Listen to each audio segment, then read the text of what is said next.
ദൈവത്തിൻ്റെ പരിശുദ്ധമായ നാമം വാഴ്ത്തപ്പെടുമാറാകട്ടെ. പ്രിയമുള്ളവരെല്ലാം, വേഗം വരുന്ന കർത്താവായ യേശുക്രിസ്തുവിൻ്റെ നാമത്തിൽ സ്നേഹത്തോടെ വന്ദനം ചെയ്യുന്നു. ഞാൻ ആദ്യമേ പറയട്ടെ, ഇതൊരു ചെറിയ വീഡിയോ ആണ്.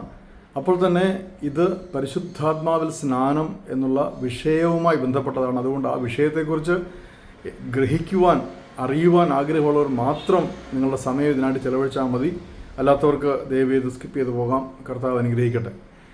കഴിഞ്ഞ 3 ആഴ്ചകളോളം ഞാൻ തുടർച്ചയായിട്ട് ഈ വിഷയത്തെക്കുറിച്ച് ഫേസ്ബുക്കിൽ ലൈവിലൂടെയും പോസ്റ്റുകളിലൂടെയും പ്രിയപ്പെട്ടവരുമായിട്ട് സംവദിച്ചുകൊണ്ട് ഇരിക്കുകയായിരുന്നല്ലോ. അനേകർ എന്നെ മെസ്സേജുകളിലൂടെ, ഫോൺ വിളികളിലൂടെ ബന്ധപ്പെട്ടു. അവർ നന്ദി അറിയിച്ചു. കാരണം അവർ കേട്ടിരുന്നതായ പല കാര്യങ്ങളും വിശുദ്ധ വേദപുസ്തകത്തിൽ നോക്കിയിട്ട് ഞാൻ പറഞ്ഞത് കുറച്ച് കാര്യമുള്ള കാര്യമാണെന്ന് ഗ്രഹിക്കുവാനും അതേക്കുറിച്ച് കൂടുതൽ അറിയുവാനും അവർ ശ്രമിച്ചു. കാരണം നമുക്കൊക്കെ പറ്റുന്ന ഒരു അബദ്ധമാണ്, നമ്മൾ നന്നായി പഠിച്ചവരെന്ന് കരുതുന്ന ദേവദാസന്മാർ നയിക്കുന്ന ബൈബിൾ ക്ലാസ്സുകൾ അതുപോലെ കേട്ടിട്ട് അതൊരിക്കലും ബൈബിളിലേക്ക് പോയി തിരിഞ്ഞു നോക്കുകയില്ല. അവർ പഠിപ്പിക്കുന്ന അവരുടെ ആശയങ്ങളായിരിക്കും ഒരുപക്ഷെ വേദപുസ്തകത്തിൽ നിന്നും വിഭിന്നമായിട്ട് അവരുടെ ചിന്തകളും അവരുടെ വ്യാഖ്യാനങ്ങളൊക്കെ ആയിരിക്കാം അവർ പഠിപ്പിക്കുന്നത്. എന്നാൽ ദൈവമക്കൾ എന്താ ചെയ്യേണ്ടത്? ഇപ്പോൾ ഞാൻ നിങ്ങളോട് സംസാരിക്കുന്ന കാര്യം നിങ്ങൾ ഇതുപോലെ എടുക്കാതെ, ഞാൻ പറയുന്ന കാര്യങ്ങൾ വിശുദ്ധ വേദപുസ്തകത്തിലുള്ളതാണോ, ഞാൻ പറയുന്നത് പോലെയാണോ ആ പുസ്തകത്തിലുള്ളത് എന്ന് ഒന്ന് പരിശോധിച്ചാൽ തീർച്ചയായിട്ടും വ്യാജ ഉപദേശങ്ങളാൽ പിടിക്കപ്പെടാതെ, തെറ്റ് സംഭവിക്കാതെ നിങ്ങൾക്കായിരിക്കുവാൻ സാധിക്കും. ഇന്ന് എന്നെ ഞാൻ വളരെ ബഹുമാനിക്കുന്ന ബാപ്റ്റിസ്റ്റ് തിയോളജി കൈകാര്യം ചെയ്യുന്ന, പഠിപ്പിക്കുന്ന, അതിൽ വിശ്വസിക്കുന്ന, പ്രത്യേകിച്ച് പരിശുദ്ധാത്മാവിൽ സ്നാനത്തെക്കുറിച്ച് ബാപ്റ്റിസ്റ്റ് ഉപദേശം അപ്പാടെ അംഗീകരിച്ച് മുന്നോട്ട് പോകുന്ന ഒരു മാന്യദേഹം എന്നെ കോണ്ടാക്റ്റ് ചെയ്തു. അദ്ദേഹം എന്നോട് പറഞ്ഞൊരു കാര്യം, പരിശുദ്ധാത്മാവിൽ സ്നാനത്തെക്കുറിച്ച് എന്തെങ്കിലും സംശയമുണ്ടെങ്കിൽ അദ്ദേഹത്തോട് ചോദിക്കാമെന്ന്. ഞാനതിനെ മാനിക്കുന്നു, അദ്ദേഹം പറഞ്ഞതിനെ മാനിക്കുന്നു. പക്ഷേ എനിക്ക് വ്യക്തമായിട്ട് പറയുവാൻ സാധിക്കും, കഴിഞ്ഞ 16 വർഷങ്ങളായുള്ള എൻ്റെ പഠനത്തിൽ വിശുദ്ധ വേദപുസ്തകത്തിൽ പരിശുദ്ധാത്മാവിൽ സ്നാനം എന്ന വിഷയത്തിൽ 3 വ്യക്തികളെയാണ് ഞാൻ എടുത്തിരിക്കുന്നത് പഠിക്കുവാനായിട്ട്. അതുകൊണ്ട് തന്നെ എൻ്റെ ചോദ്യങ്ങൾ ഞാൻ അവരോട് ചോദിച്ചത്, ഒന്നാമത് പരിശുദ്ധാത്മാവിൽ സ്നാനത്തിൻ്റെ സ്നാപകനായ കർത്താവായ യേശുക്രിസ്തു. എൻ്റെ ചോദ്യം ഞാൻ യേശുവിനോട് ചോദിച്ചു, കർത്താവേ, ഇതെന്താണ്? എനിക്കിത് ലഭിച്ചു. ജൂലൈ മാസം 27-ാം തീയതി 2010 എനിക്കിത് ലഭിച്ചു. ഞാൻ അന്യഭാഷകൾ സംസാരിച്ചു, അരമായ ഭാഷയാണ് സംസാരിച്ചതെന്ന് ഞാൻ പലപ്പോഴും പല വീഡിയോകളിലും നിങ്ങളോട് പറഞ്ഞിട്ടുണ്ട്. ഞാനിപ്പോഴും അത് തന്നെയാണ് സംസാരിക്കുന്നത്, എൻ്റെ സ്വകാര്യതയിൽ കേട്ടോ, അല്ലാതെ പബ്ലിക്കായിട്ട് മൈക്കിലൂടെ ആൾക്കാരെ കാണിക്കാനോ കേൾപ്പിക്കാനോ വേണ്ടിയല്ല. ഞാൻ കർത്താവിനോട് ചോദിച്ചു, കർത്താവ് ഇതെന്താണ്? എനിക്ക് ഇതേക്കുറിച്ച് പഠിക്കണം, ഞാനൊന്നും അറിയാതെയാണല്ലോ ഇതേറ്റത്. അപ്പോൾ കർത്താവ് വ്യക്തമായിട്ട് അപ്പോസ്തല പ്രവൃത്തികളിൽ, അതുപോലെ ലൂക്കോസിൻ്റെ സുവിശേഷം അവസാനത്തെ അധ്യായത്തിൽ യേശു കർത്താവ് എന്താണ് ഇതേക്കുറിച്ച് പറഞ്ഞിരിക്കുന്നത് എന്നതിലേക്ക് എന്നെ നയിച്ചു. അതിനുശേഷം ഈ പരിശുദ്ധാത്മാവിൽ സ്നാനം ഏറ്റവരിൽ ഒരാളായ പത്രോസ് അപ്പോസ്തലൻ അന്ന് അവരുടെ മധ്യ എഴുന്നേറ്റ് നിന്ന് നടത്തിയതായ പ്രസംഗം, ഇത് യോവേൽ പ്രവചനം അതുപോലെ നിവൃത്തിയായതാണ്. അപ്പോൾ പരിശുദ്ധാത്മാവിൽ സ്നാനം പിതാവിൻ്റെ വാഗ്ദത്തമാണ്. ആ വാഗ്ദത്തം യോവേൽ പ്രവാചകൻ പഴയ നിയമത്തിൽ പ്രവചിച്ച കാര്യമാണ്. അതാണിപ്പോൾ നടക്കുന്നത്.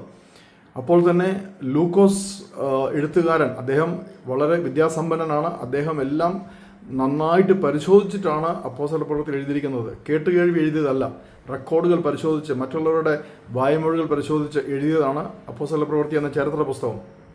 അപ്പോൾ അതിനകത്ത് ലൂക്കോസ് 4 സാക്ഷ്യങ്ങൾ തരുന്നുണ്ട് വ്യക്തമായിട്ട്, ആദിമസഭയിൽ നടന്നതായ 4 സാക്ഷ്യങ്ങൾ. അപ്പോൾ ഈ 4 സാക്ഷ്യങ്ങളോടുകൂടി ലോകത്തിലുള്ള പരിശുദ്ധാത്മാവിൽ നിന്നുപോയെന്ന് പറയാൻ പറ്റില്ല. ഞാൻ എപ്പോഴും പറയുന്ന കാര്യമാണ്, അപ്പോസ്തല പ്രവൃത്തികൾ എന്ന് പറയുന്ന പുസ്തകത്തിൽ ജെറുസലേമിലും അതിന് ചുറ്റുപാടും സംഭവിച്ച കാര്യങ്ങൾ മാത്രം, അതും എല്ലാമില്ല, നമ്മൾക്ക് വായിച്ച് മാതൃകയാക്കുവാൻ സാധ്യമായ കാര്യങ്ങൾ മാത്രമാണ്. എന്താണ്? നമ്മൾക്കത് വായിച്ച് മാതൃകയാക്കാം.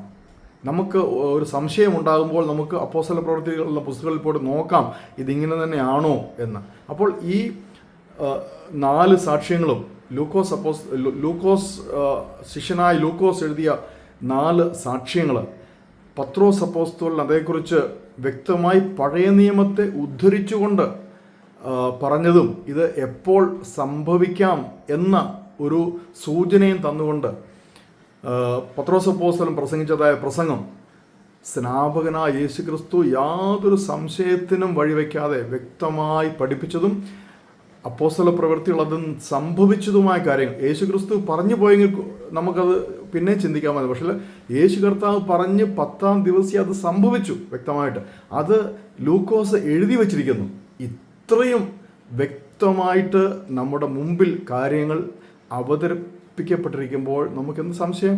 ഞാനീ പറഞ്ഞ കാര്യങ്ങൾ നിങ്ങൾ അപ്പോസ്തല പ്രവൃത്തിയും ലൂക്കോസിൻ്റെ അവസാന ഭാഗമൊക്കെ എടുത്ത് നോക്കിയാട്ടെ.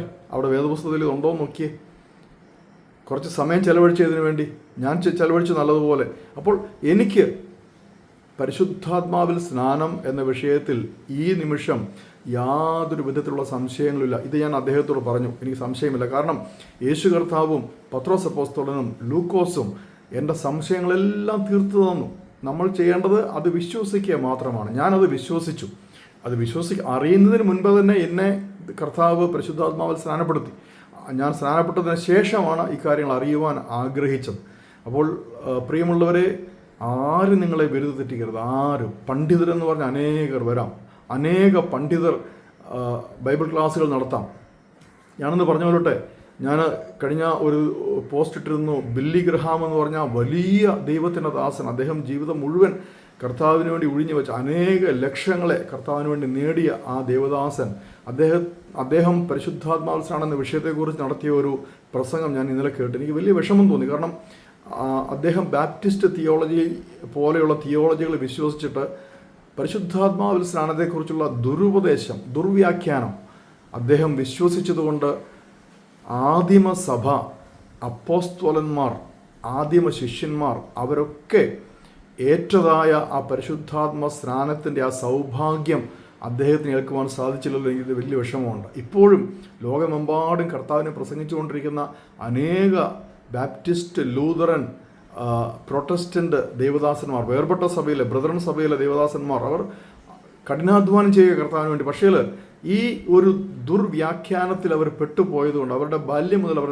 കേട്ട് അതിൽ വളർന്നതുകൊണ്ട് അവർക്ക് ഒരു വിധത്തിലും പരിശുദ്ധാത്മാവിൽ സ്നാനത്തിൻ്റെ ആ സൗഭാഗ്യം, ആ ആത്മീയ സന്തോഷം അവർക്ക് അനുഭവിക്കുവാൻ കഴിയുന്നില്ല എന്നൊരു വലിയൊരു പ്രയാസം എനിക്കുണ്ട്. ഞാൻ ദൈവത്തെ മഹത്വപ്പെടുത്തുന്നു.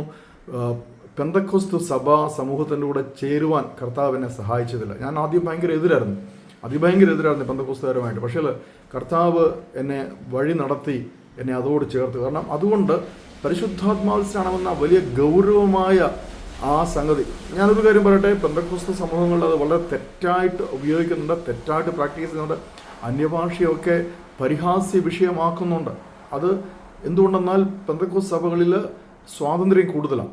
അതുകൊണ്ടാണ് അവരെ നിയന്ത്രിക്കാൻ ആരുമില്ല.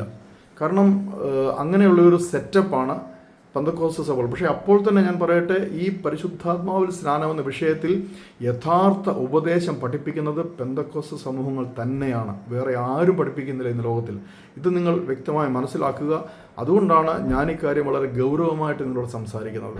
ഇത്രയും സമയം എൻ്റെ ഈ ചെറിയ സന്ദേശം കേട്ട നിങ്ങളെ കർത്താവ് അനുഗ്രഹിക്കട്ടെ. എന്തെങ്കിലും സംശയം വിശുദ്ധ വേദപുസ്തകത്തിൽ അടിസ്ഥാനമാക്കി ഉള്ളത് നിങ്ങൾക്കുണ്ടെങ്കിൽ ദൈവജനോട് ചോദിക്കാം. ഞാൻ അത് പറഞ്ഞു തരാൻ ബാധ്യസ്ഥനാണ്. എൻ്റെ മൊബൈൽ നമ്പർ 9633632889. കർത്താവ് നിങ്ങളെ ധാരാളമായിട്ട് അനുഗ്രഹിക്കട്ടെ.